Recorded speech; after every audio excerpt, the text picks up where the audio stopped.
আসসালামু আলাইকুম।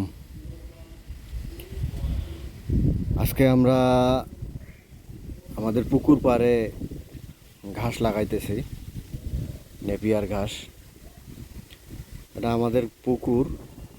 এটাতে আমরা কুমড়া চাষ করছিলাম। পুকুরটা শুকিয়ে যাওয়ার পরে আমরা কুমড়া চাষ করছিলাম। আলহামদুলিল্লাহ কুমড়া যেটাই পাইছি আলহামদুলিল্লাহ। কুমড়া পাওয়ার পরে বৃষ্টি শুরু হয়। কুমড়া হারভেস্ট করার পরে বৃষ্টি শুরু হয়। তারপরে আমরা কুমড়ার গাছটা কাটি নাই। হ্যাঁ, তো এরকম মানে কুমড়ার গাছটা এখনও আছে। তো প্রচুর পরিমাণে কুমড়া শাক পাইতেছি।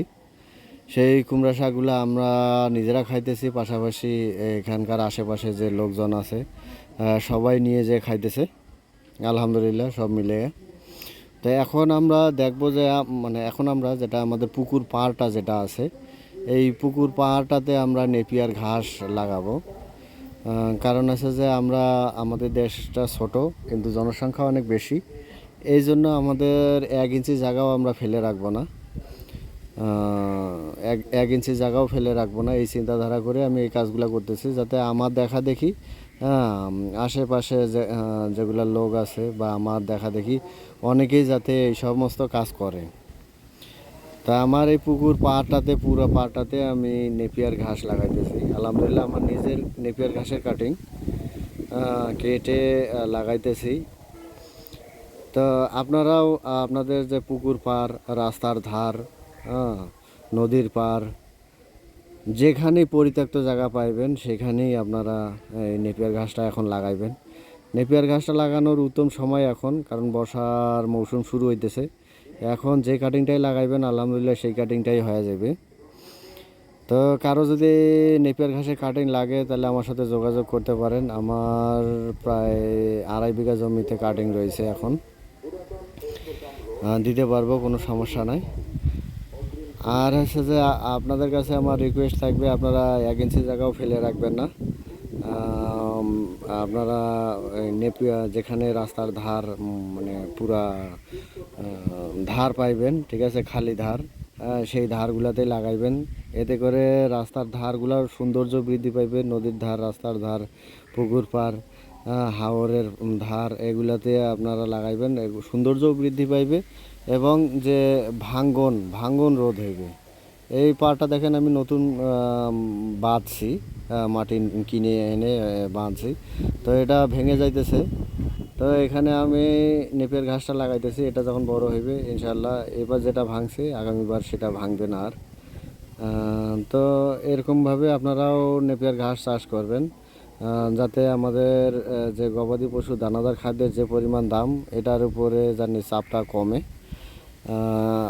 আর আমি নিজে একজন খামারি আলহামদুলিল্লাহ।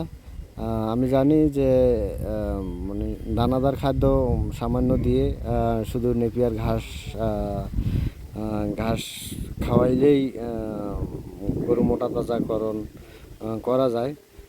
আর যাদের ডেইরি খামার আছে, দুধের খামার, ওদের জন্য তো কোনো কথাই নাই।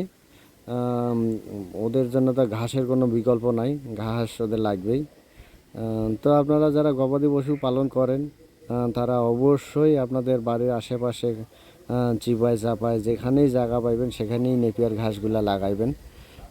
ইনশাল্লাহ লাভবান হইবেন এবং সৌন্দর্য বর্ধনে সহায়তা রাখবেন।